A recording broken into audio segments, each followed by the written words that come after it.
Hey, the Craig Fahle Show on Deadline Detroit is made possible by Samaritas, which is the state's largest private foster care and adoption agency. But they do a heck of a lot more than that.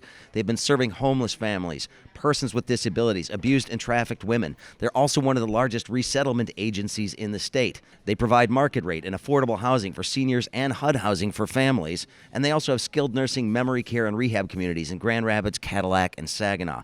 Samaritas, thanks for their support. Great organization doing great stuff all around the state. Greetings, everyone. Happy Friday. Welcome to the week that was on Deadline Detroit. I am Craig Fahle. Really glad to have you with us today, streaming live on Facebook. Don't forget, everybody, comments are welcome. We actually like that input. So if you've got something that you'd like to share or say, let me know. I appreciate it. As usual, joining me this week, Alan Langle, who is the editor and co-founder of Deadline Detroit. Alan, thank you for being here. Thanks for having me. All right, Deadline Detroit contributor Nancy Derringer is here as well. Thank you for being back, Nancy. We missed you last week. It hurt to be away, but I am back. I'm sure it did. And we have two special guests this week. Darrell Dawsey has joined us. He, of course, is in the communications department at Wayne State University, but a longtime journalist and contributor to Deadline Detroit. Darrell, great to have you back. Appreciate it. Great. Look at all that branding there. There you go. I know. Wayne State represent. There we go. And also we have with us Portia Roberson, who is the CEO at Focus Hope, but of course served time in the Duggan administration and the Obama administration as well, among other things. Portia, we really do appreciate you being here too. Thank you. Thank you. Absolutely. And I'm going to start the show today because you can't just sit there and say, wow, this was a busy week. This week has just been unbelievable in this country. This is a historic time. But I'm going to read a tweet. Well, it's not a tweet. This is a statement that the president made this morning that I think sums up the week and the craziness of the week perfectly. Now, President Trump, just a few minutes ago, was addressing the press and the country about the new jobs numbers report that came out today that's showing a bit of a rebound from the coronavirus depths. But here's what he said, and this is in relation to George Floyd and what George Floyd might think about the jobs numbers. Here's what he said, quote, "Hopefully, George is looking down right and saying this is a great thing that's happening for our country. It's a great day for him. It's a great day for everybody." Does anyone have a gun so I can blow my brains out and not have to live in this stupid timeline anymore? Because that's kind of how, are you serious? Yes. He actually said that. I got to go first. I can't do any more that job that lives in the White House. Go for it, Portia. I mean, seriously? The man has not even been buried yet. I mean, they're like going, I think, to North Carolina last night after Minneapolis and then on to Houston. But nevertheless, how could you be so inept at reading the country, maybe talking about the things that matter? I want to say, I keep telling people are like, oh, Trump is crazy, Trump is this, Trump is that. And so there's an old Chris Rock skit where they're talking about the tiger and they go and the tiger bit somebody and they go, oh, the tiger went crazy. No, the tiger went tiger. So I think it's like, Trump is just Trump. I mean, some of us knew this a long time ago, right? It wasn't like Trump just showed up and we were expecting a change. I mean, Trump asked for Central Park 5 to be killed years ago and has doubled down since then on how they still were not innocent. So honestly, as much as I'm shocked, I'm not. At this point, par for the course. I'm not shocked as much as I'm just horrified. Can't be Even all shocked that the country is going through right now, I don't think that the Floyd family or George Floyd at this point in time, if he is looking down and if you believe in that sort of thing, he probably is, because nobody deserves to die the way that he did. And we all agree on that. But there is no way that his family gives a rat's ass about the jobs numbers right now. And they certainly aren't about to give Donald Trump any freaking credit for anything that's going on. That's like sociopathic level of lack of empathy. I mean, this is what we're talking about. This man is a sociopath. I mean, we talk about his inability to read the country. I mean, that's what that is. This is not a normal human being. He doesn't know how normal human beings think, feel. He doesn't know how to console normal human beings. I mean, we keep asking him to be presidential in these times of crisis, but what we really are looking for is just a good human being. We're looking for somebody who knows how to say, I'm sorry to the families, who knows how to acknowledge the travesty, the deaths, the destruction, the devastation that has swept across the country. I mean, people are just looking for something basic. I was watching George Floyd memorial services yesterday. And, Al Sharpton, as he's wont to do, gave what I thought was a really good sermon.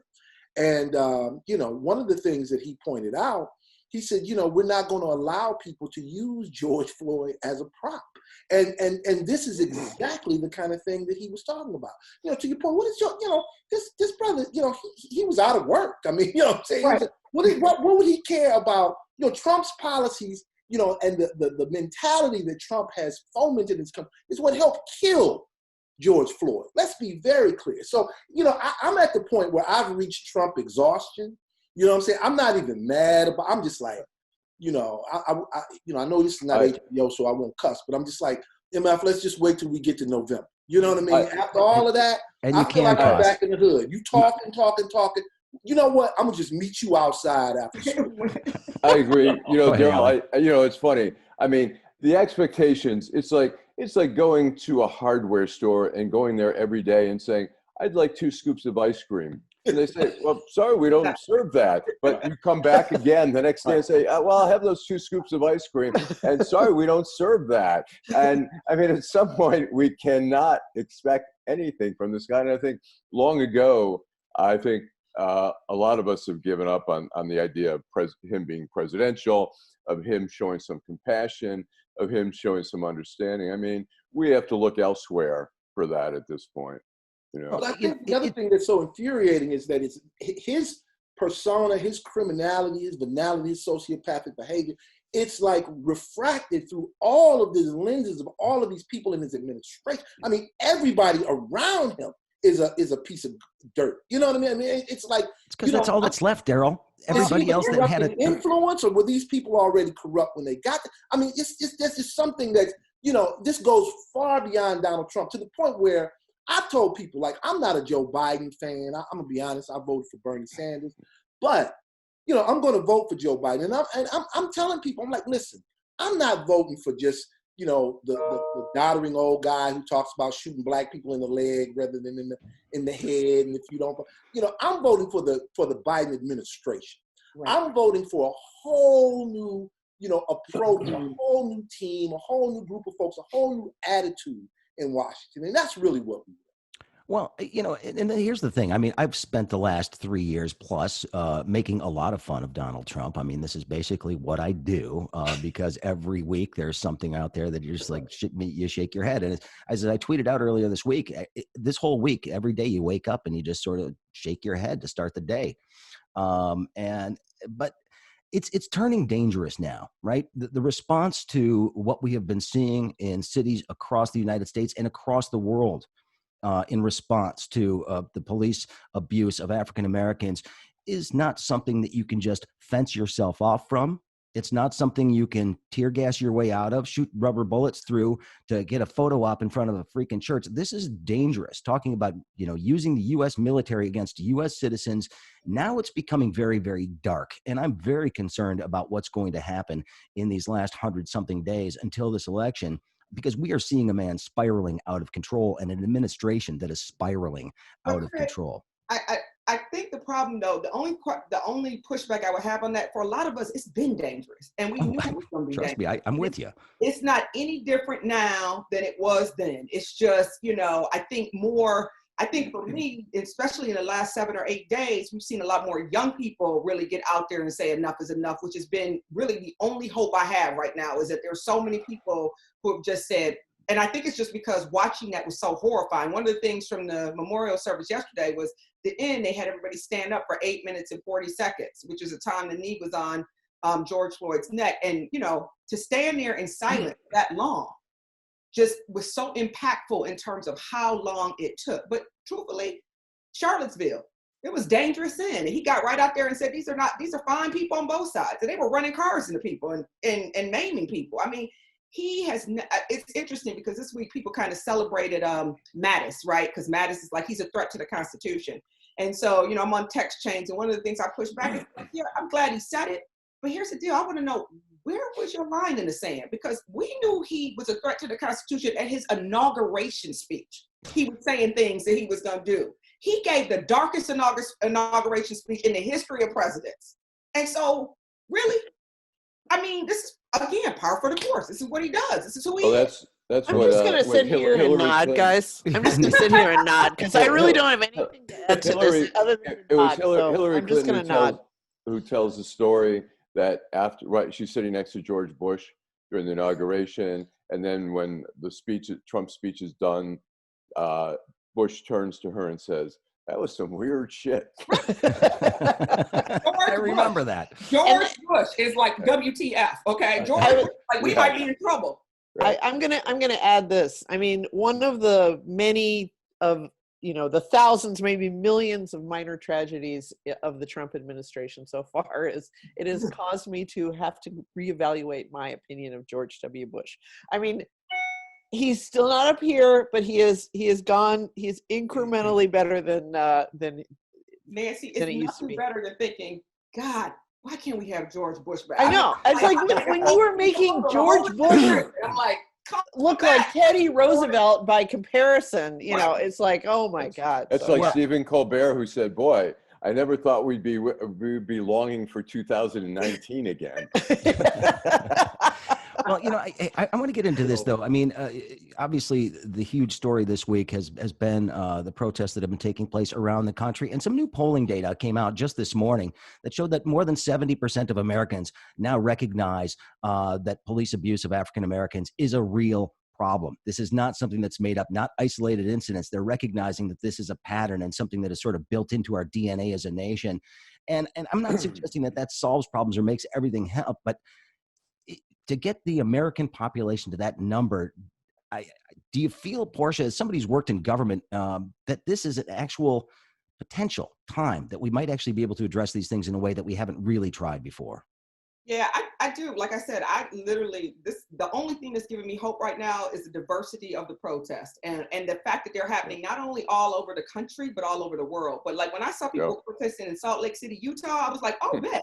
We might be onto something now. This might be the thing. This might really be the thing because, and then I saw a post the other day on Facebook that I thought summed it up perfectly. One of my favorite movies is A Time to Kill with Matthew McConaughey. And when he does his closing argument, he has him envision what happened to the young Black girl in the movie. And at the end of it, he has them close their eyes. He talks about all the trauma, what they did. And then he says, now imagine if she's white. And yesterday was a post from a white mother of two of her white children. And she literally said, if somebody puts their knee on the neck of one of mine, I would burn it all down. And I'd ask my whole community to burn it all down with me. Like, that's what I would do as a mom for my boys. And so I do think, and unfortunately, we've seen instances where I thought were horrifying as well. You and I were talking about Tamir Rice. I thought for me, that was it. Like, I thought, good God, they're killing little boys who they're jumping out of cars and killing little boys with cops and robbers and using their fingers or a little play gun that they've been given. I thought that was it, right? But I think, again, 8 minutes and 40 seconds where it was clear that George Floyd was not moving anymore. He wasn't a threat to anyone. I think you cannot be human. You do not have a heart if you didn't look at that and go, oh yeah, it's time for us to do something. This cannot happen. I think it's interesting, that video. I think, this isn't the first time this has happened before, but I think that video just resonated with so many people, whatever race and, religion or whatever. The idea of not being able to breathe, we can all empathize with that, and we could feel it and we could see it. And I think that's why it was so powerful that the video helped really bring home what's going on out there, like no other video I think that we've seen that I can think of. I mean, we've seen people get shot in the back, but a lot of people can't imagine what a bullet is in the back, but we can all envision what it is to not breathe. Do you remember when the Rodney King trial was going on and the defense attorneys for the accused policeman did this thing where they stopped, the tape every few seconds and said, oh, look, he's moved his arm. He's clearly getting ready to resist. So they were completely justified in, hitting him with nightsticks 4 more times. There's no moment in that video that you can take apart and say it was completely justified, because that guy was already handcuffed. I mean, what? Well, I don't know. We can go. Well, go ahead, Darrell. It's not just that he was handcuffed, but it was also the casual nature that the officer had. He had his hands in his All pocket. of the officers. You know, he's looking around, Chilling, responding yeah. to people who are filming the video. I mean, it was very obvious that this man wasn't a threat. You talked about Tamir Rice. I mean, that one hit me as hard as it. But I'm gonna tell you the video that really got me was the Philando Castile video. Because I mean, I'm like, what more can you ask a black man to do? Right. He wasn't even driving the car. You know what I mean? But regardless, irrespective of which video moved you that way, I agree that there was something about this. I think the casual nature that the officer took, the fact that George Floyd was already cuffed, laying on the ground, two other people on this man. I mean, it's just no, you know, everything about that screams excess to anybody, to even the casual, you know, bystander. So, you know, I'm thankful that is coming across. I guess I'm also, you know, there's just a part of me because I've been screaming about this sort of stuff for years. And, you know, it didn't start with George Floyd. It didn't start with Emmett Till. It didn't start with the Scottsboro boys. You know, I mean, black men in this country and black women in this country have been being murdered by agents of the state, you know, ever since we were allowed to step foot off those plantations. I mean, the police department as a institution has its roots in the slave patrol. You know what I mean? The slave patrols, that's why, you know, in the hood, some of us, you know, call the police patty rollers. And that's a direct term that comes from, you know, post-antebellum days. So, you know, as an institution, I think the thing that's got me most hopeful is that people are now tackling this thing as an institution. You see where I think Gavin Newsom just took $150 million out of the police department's budget in LA. He gave it to African-American groups in the city. We need to be doing the same thing here. You know, we're cutting our schools, you know, we're cutting our relief service. Of course, I don't have to tell you, you understand, you know, what it means in terms of, you know, not being able to have fully functional municipal partners and relief services and so on and so forth. I mean, our people need these. We don't need knees on the neck. We don't need more cops, you know, patrolling the neighborhoods. This whole notion of, you know, of disbanding the police, you know what I mean? Creating alternative institutions. I mean, these are the things that have me hopeful. It's not just that, you know, young whites, young Latinos, young Asian Americans, because young people have always kind of been on the front lines. But what I love about it is that they have a much deeper understanding of policy now. You're going to see people taking on these police unions now. Well, and Darrell, I would say, I think a lot of these young people also have come to it, because I don't think this is just, I mean, obviously, police brutality is the first issue we're tackling, but I think you're seeing a lot of people come to this because of a class warfare that is just getting larger and larger and larger. And you see a lot of these young kids now who, even if they work really hard through high school, don't have a chance in heck of going to college because they can't afford it. If they manage to squeak through and go to college, they're not getting a job when they get out. They're living back at home in their parents' bedroom. We've been in the house 12 weeks or 10 weeks, whatever it's been. At this point, all the days blur. So it's like, you know, it's a pandemic that hit communities of color much harder. You know, that first couple of weeks, like 12, 13 people. Every time I opened up Facebook, I was like, somebody else died. Like, I just had to stop for a minute. So it is, for me, it's absolutely about police brutality and doing something to change the criminal justice system and law enforcement and how they operate. But it's also a whole bunch of other issues that I think cross the board. And I've always maintained that, you know, first of all, they didn't kill MLK until he started talking about poor people getting together. And if white folks in the Appalachian Mountains who are using an outhouse still understood that they have more in common with black folks in Detroit who are going to the gas station to get their food, and they came together, you could change the economic and power structure in this country. But the divisiveness has always been, hey, guy, you don't have anything, but you have something in common with Trump, or you have something in common with Rush Limbaugh. And that's always been their whiteness. And people are starting to realize now they don't have anything in common with them. Trump could care less about those people.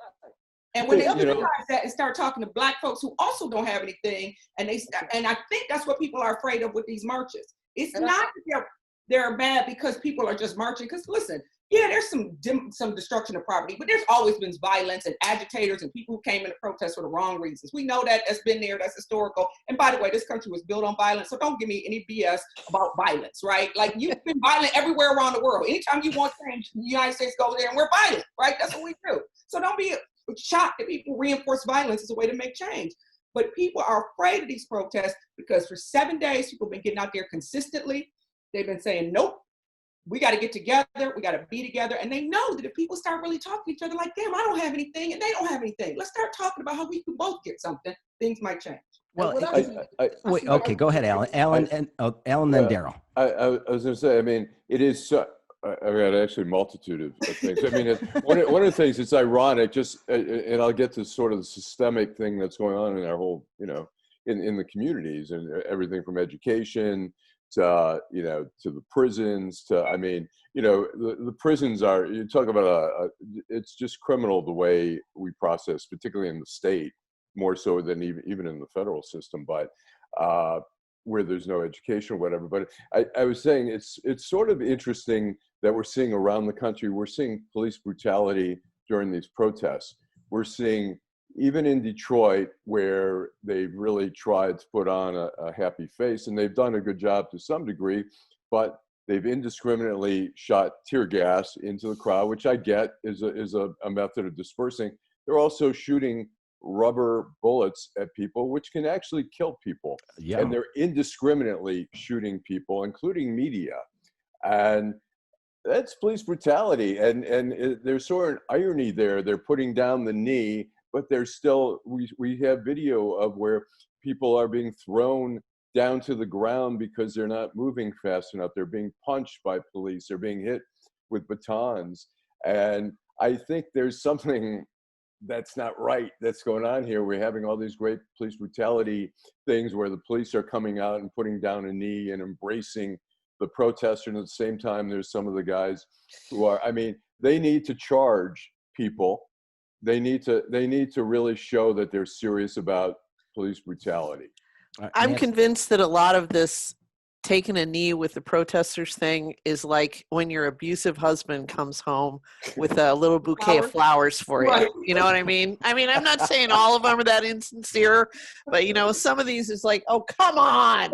Right. So, you talk about some of the disturbing things we've seen. I mean, did you see the footage from Buffalo last Oh, yeah. evening? Old man got pushed down. With the 75-year-old man pushed to the ground.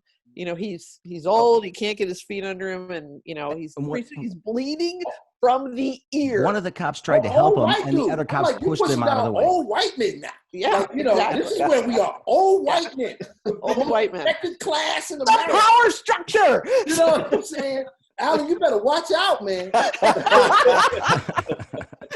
Well, that's why he's sending Michael and Violet out to cover this stuff at night, because it's dangerous out there for an old guy. I have been out there. I was out there on Sunday. Well, but, I need to ask this question, though, because there's no simple fix to what's going on with police departments in this country. There's no simple bone that you can throw to people and it makes it all better. I mean, there's so many steps that need to be taken. And everything that I know about this country, especially white America, is that we are really crappy at follow through. So even if we do make some of these changes, right, how do we know that somebody else isn't going to be working to chip some of these things away as we make some of these changes to these police departments? We've seen the response from the police unions. We had a suburban police chief just the other day talking about how these people need to be put down. I'm not convinced they that need to start taking these judgments against the police department out from the PNF retirement systems. I sat on the police and fire pension board for a number of years when I was with the city. And I bet you your fellow cop would tell you to stop if he knew that money that we're about to settle for in whatever city it is comes out of his retirement system, especially if the retirement system struggle as hard as they do. Is a great idea. Really? That is a great idea. Just like make the, it's like when people misbehaved in grade school, and it was like because Johnny misbehaved, the whole class has to stay after. Right. Make them all feel the pain, and then they will all stop the pain. Right. You've got to change the culture of this thing. And one of the things I was going to say, what I really like, I've always maintained that Black people are the victims of white supremacy, but it's not our problem. We didn't create it. We're not responsible for it. And so, to see white folks saying, this is my problem, I'm responsible for dealing with it. That's one of the most encouraging things. I saw a t-shirt on the back of a young white woman out in Minneapolis. It said, if they start shooting, stand behind me. And I was like, wow. You know what I mean? Because you're not going to just be out here shooting, rosy-cheeked young white women like that. That's just not going to happen in America. But I thought that was an amazing assumption of responsibility for the violence that kind of racist policing produces. So, the thing that I'm encouraged by, I mean, in addition to, like I said, what Portia just said, that's an incredible, those are the kinds of asks that our folks in the streets need to be putting on the table. When we go when we go to these police unions, we go to these negotiations, our civil rights activists go to sit down with the mayor and all these other folks. Those are the kinds of asks that we need to be putting on the table. That coupled with the whole notion of folks assuming responsibility for a social phenomenon that really does emanate from their communities. I mean, that's really kind of, to me, that's the place, that's where we go to build a sustained movement. People aren't going to be protesting forever. You got 40 million people out of work in America. You're going to have some people in the streets. Well, this has got some staying power, though. This one's got some staying power. But I think the real power comes in the transformation, though, of real policy on the ground, not just, I'm mad all the time, but it's not just about getting mad. Right. I told somebody the other day, I'm always one tweet away from former CEO of former person at the city of Detroit. It's always one Facebook post away from like, hey, I need a new job.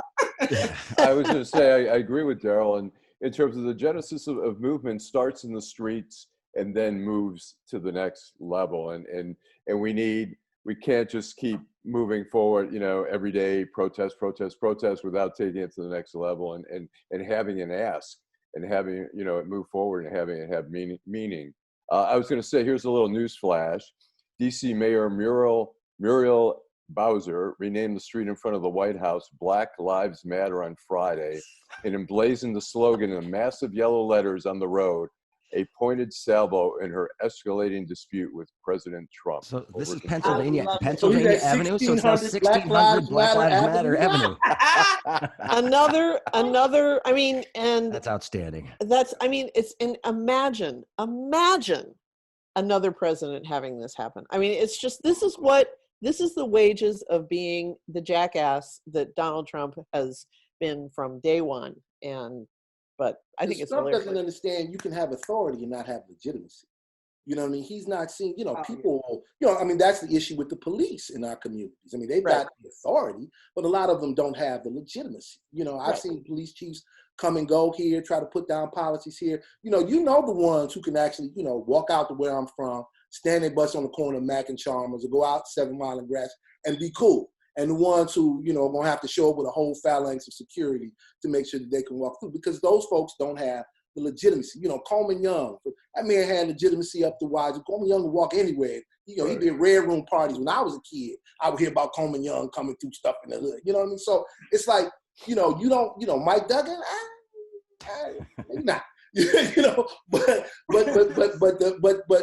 that's, to me, a very an obvious distinction that we need to be cognizant of. And I think this whole dominate them in the street, even his people, understand that there's nothing legitimate about that. You've got a civilian fighting force and you're trying to turn them on, your civilian populace. That, come on, man. Can we bring up at this point the militarization of police that has happened post Iraq War? Yesterday there was a big kerfuffle. I live in Grosse Pointe, apologies. On Grosse Pointe Facebook. White privilege. White privilege. Right, exactly. I'm not to get profiled in the Talbots anymore. Right. Anyway, I remember that. There was this big kerfuffle because somebody in the farm saw these 2 armored vehicles that had pulled into the farm's police department parking lot.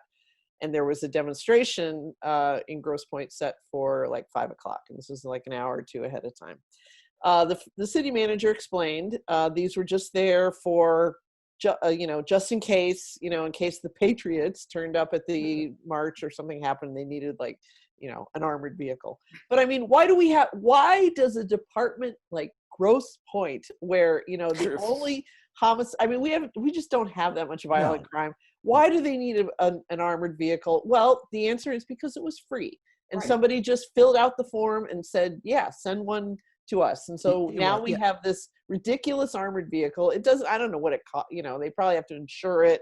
I'm sure they're self-insured. Put a tank of gas in it once in a while. I seem to remember that the cop, one of the public safety directors saying, well, it's very popular at block parties. Little kids Yeah, like to exactly. jump, to climb in it and go, woo, woo, I'm Well, I mean, Nancy, this is a Why town do that they have that? the only A tank, protests I've ever right. seen in Grosse Pointe was when the garbage was delayed by a couple of days. I mean, so, Hey, we've had a couple pride marches now. That's true. This is not, and the march yesterday was not the first one. They had one in the woods night before last. I mean, this is something Grosse Pointe is definitely changing. There's no doubt about that. Look, these inner ring suburb police departments need to be put on alert by their own citizens that this type of behavior is not acceptable, because a lot of the incidents that we see between African Americans and police officers is driving while black offenses that start the whole thing, that happen in places, especially along 8 Mile, especially along Alter and Mack Avenue and places like that. These interactions take place all around the country in those types of situations. And these suburban cops need to be called out by the residents of those communities that they do not want to be represented by people that are going to do these types of things. Right. I think it's important. And I think it's a revenue stream too. Some of these DWB tickets, that's why they do it. I asked a friend of mine, I said, think back of all the time you've lived here, how many times have you seen a person pulled over in Grosse Pointe in, like you said, Mack, not Alter, Alter's actually at Detroit, but Vernier, Lakeshore, who is not black? And I'm thinking like 2 times, and it was. I grew up in that corridor. I grew up on Mack and Copper, so Alter Road was a divine line, and you just knew. And the thing about it is, because of the stark economic differences between people on either side of it, they don't have to look at the face of the driver. They just look at what kind of car you drive. Right. You know what I mean? They know you coming out there, when I was growing up, late 70s model, early 80s model kind of thing. They know, you don't have the money to afford. The same way we knew, when crack exploded, you see all these BMWs and Mercedes-Benzes lined up on Newport and Charlotte. You know what I'm saying? I knew these people weren't from your community. Right. I'd like an 8-ball, sir. Yeah, right, exactly. You still got your stethoscope around you. Oman hospital tag is still on. Hey, you know what I mean? So I'm just saying, it's like they know who we are. They knew I got stopped. I've been detained. I've been locked up more times crossing Alter Road. To the point where we developed strategies. Don't wear hats. If it's more than 4 black boys in a car, take your hats off. You know what I mean? Because the minute they see you in your baseball caps, they hit you. We had to develop, strategies just to stay alive. You deal with the cop the same way you deal with a pit bull that's off the leash. You're just trying to get out the situation. You know what I mean? So, it would be awesome for, my grandchildren and future generations of kids not to have to grow up with that. Because, Joy Reid made a point the other day on her show. She said, we're just asking you not to kill us. That's really not that big a deal. We're just asking you not to kill us. Well, we've got to move on here just because we don't have a ton of time left. And I definitely want to get to this today because, it seems like we've forgotten COVID. This is still going on out here. Right. We still have this situation that's happening here in the community. Governor Whitmer announcing some loosening of restrictions. Apparently, we're going to be able to get our haircut on the 15th of this month, although it's going to probably be a couple of weeks because it's going to be appointment based and it's going to take a while. So just get used to these flowing locks for a little bit longer. But I just wanted to point out this irony. Irony is too kind a word, I think, for it. But of people who are protesting tyranny of not being able to get a haircut with their weapons on the Capitol, the Lansing Capitol, saying that this is tyrannical stuff. And these same people are sitting there suggesting that the U.S. military should be called up to quell disturbances in these communities. Hands up, don't shoot, but I need to wash my hands for 20 seconds. So when I put my hands down, I don't want to be a threat, but I need to go over here and wash them with some hot soapy water so I don't end up dying from the other pandemic that's going on in this country. I don't know, hands up, hands down, hands in the water. I got whiplash trying to figure it all out. There was somebody at one of the protests the other day here in Detroit, Elric, had taken a picture of a guy with a sidearm. He was packing. Oh, right, that guy. I know. Yeah. It's like it's very threatening, for people to be carrying weapons at a peaceful demonstration. It's like what's the message he's trying to say? Hey, police, if you send something, or if I don't like what I see, if somebody's going to commit a crime here, I'm going to shoot them. I'm really uncomfortable with that whole open carry thing. Not that you can't conceal and do the same thing, but it's very intimidating, I find. That's the point. That's what they were trying to do, is intimidate you. And So. it's never enforced equally. Trust me, if you saw me walking up the street with an AR-15 strapped across my back, you know, it's you know, I'm not. Darrell, you know your history. You know what changed Ronald Reagan's mind about that. So. Yeah, oh yeah. So. Panthers on the California State Assembly. That's right. All right. So we've been going for a while now. We need to wrap it up. And one of the things that we do every single week on this program is come up with the Schmuck of the Week award. Now, Donald Trump is not eligible because the award has been named after him. It is the Donald J. Trump. The J stands for genius. Schmuck of the Week award is the official name of the trophy. And everybody gets to pick a nominee. And we don't necessarily vote because sometimes it's like a 5-way tie. So who wants to go first? With Alan Lengel, I'm going to let you go first. I mean, I have to say the Shelby Township officer. I always find this. He's the chief of police. The chief of police. I find it so perplexing that people put out these very adamant. It's if you're writing it and putting it out, then own it, and not suddenly go, oh my God, I'm going to lose my job. I'm sorry. Yes, I better apologize. It's like I find that very disturbing that people try to wiggle out and go, oh, I was wrong. You're like, it's not like your whole core has changed. Your beliefs have changed suddenly. It's just your job status has potentially changed. So Nancy, you were going with the same one? I was going to go with the same one, and I was also going to gently chide whichever colleague it was at Deadline, and I'm not sure because we're all scattered and not working, referred to, he has in his bio, patriot, conservative, sheepdog, and he has the reference to apparently that term as a sheepdog was first written by some guy in a book, and he says, well, this dates back to blah, blah, blah. It's like, no way for this guy. He watched that American Sniper movie, which has a explanation of sheepdog scene in it, which I had not seen until like 10 minutes before we went on today. And I actually looked it up on YouTube and I watched that scene. It's appalling. I mean, he basically says that people who are nonviolent by nature are sheep. The aggressive ones are wolves. And then there are those who have the gift of aggression, who stop the wolves, and those are the sheepdogs. But anyway, all of these guys' cultural references, they haven't cracked a book since they dropped out of high school in 10th grade, okay? And all of their cultural references come from like movies and video games and crap like that. And it's like the Hawaiian shirts on these right-wing anarchists, the Boogaloo Boys, all of them. So he gets double schmuckage from me. So. Okay, there you go. Why don't we go with Darrell? Darrell, who do you have? Oh, mine is real cut and dry. Mark Esper. Secretary of Defense. I thought, him not standing up to Trump, and then, allowing himself to backtrack off of what I thought was a legitimate position. You don't agree to turn. He's going to get fired anyway, too. Yeah. Well, I mean, they all should be fired, but that was just a double dose of being a punk. I mean, I just, Punk. He's a punk ass punk. There you go. Bitch assedness is a bitch ass punk. Yeah, exactly. All right, Portia, who do you got? So I've had so many in the last 72 hours. Exactly. I started with Drew Brees because I was like, God damn, how much money do you make and you can't get a PR person to help you even with your apology? So I started with Drew Brees. All right. Then I moved on to Tom Cotton.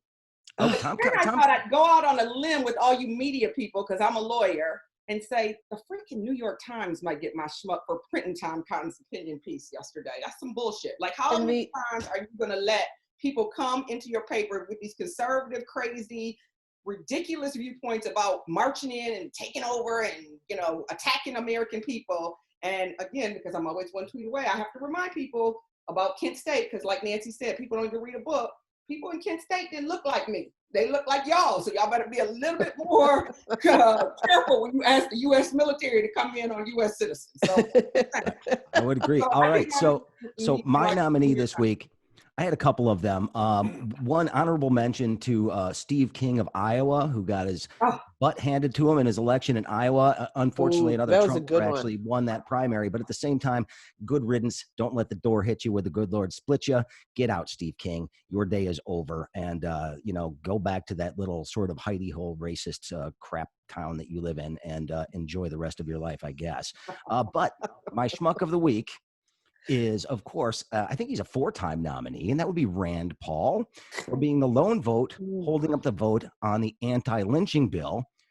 For this reason, well, if somebody's only bruised during the lynching, they shouldn't get the maximum penalty, to which I'm saying, so wait, so if you put a knife around somebody's neck and they only get bruised, then it's not really a lynching, so they shouldn't get the hate crime designation. F you, Rand Paul. Oh, yeah. Jesus. Like the Just rope do the burn right is thing for the- once in your life. He's a So- creepy If you're man. only bruised. Creepy man. I think there are so many creepy politicians there in Washington. Remember when Graham, McConnell. Rand Paul got beaten up by his neighbor? Well, Oh, yeah. exactly. Don't you understand why his neighbor beat the crap out of him? How big I of mean, a I jerk- do. How big of an ass do you have to be that your neighbor sees, oh, he's out there on his riding mower. Now's the time for me to kick his ass. I mean, think about that. You know what? Here's my Absolutely. chance. He's been thinking about it for weeks because Rand Paul's not home all the time. He's finally home. Now's my chance. Now's my time. I'm gonna go over there and kick Senator, that. I'm out here. I'm risking it all. I'm going That's out. right. I know that approach well. You Absolutely. Girl, I'm right there with you. Sometimes it's like, If I catch one moment. One of these days. All right. Well, we've got to wrap it up. I want to thank everybody for being here today. As usual, thanks to Alan Lengel and Nancy Derringer from Deadline. Thank you both for being here once again. I always Always appreciate your great. support. Darrell Dawsey, great to see you, my friend. Thank you for doing that. And of course, Good you can seeing you, find Darrell's Darrell. work in Deadline at times as well. Portia Roberson, so glad. Hope you had fun because we I want to had have a you great back. time. Thank you guys for having me. And Hey, just a thanks for- quick thanks reminder for for coming on. everybody, Portia is at Focus Hope, an organization who was forged in the fires of 1967. The work is as important as ever over at Focus Hope, so we certainly do appreciate everything that you're doing over there. Thanks to Michael Lucido for engineering today's broadcast. And of Hey, course, thanks to Michael. my sponsor, Samaritas, for their support for Deadline and for this program. I appreciate it very much. And especially to all of you who watch and comment. Feel free to leave comments on this. Send me email. You always do anyway. Let me know what you think about this. But we'll be back next week for another edition of The Week That Was. A couple of things just to let you know about coming up next week. I'm going to have a couple of good discussions. One, there's actual stuff happening out there. Auto insurance reform goes into effect on the 2nd of July. There's a ton of stuff that you need to know about that. I did an interview with the director of the Department of Financial Insurance and Financial Services on that one. Anita Cox is going to be on the show next week. Also, we're going to have historian Ken Coleman putting all of this stuff into historical perspective in Detroit. That's going to be on next week on the podcast as well. So thanks, everybody. Try to have a good weekend. Stay safe. And Alan, Stay home safely. there you go. Sorry, I didn't mean to steal your thunder, my friend. That's all right. All right, have a great weekend, everybody. Okay. That's Bye. it, everybody. Take care. My name's ML Elric. I'm an investigative reporter and a connoisseur of fine yogurts. I know a little bit about Detroit. I know a little bit about deadlines, and I'm asking you to become a member of DeadlineDetroit.com. Like me, I'm not asking you to do anything I wouldn't do. I'm making a monthly donation. My wife is making a monthly donation. I know that seems redundant, but they need the money, and the money goes to a good place. Getting the story out, getting the truth out. Because if we don't support local journalism, there's some people a couple blocks away from here who are going to get away with a whole bunch of stuff that's going to cost you a whole lot more than just a few bucks out of your pocket every month. Go to DeadlineDetroit.com, become a member. You'll see it's really easy at the top of the website. Give early, give often, give generously. Just give a damn. That's the best way I know how.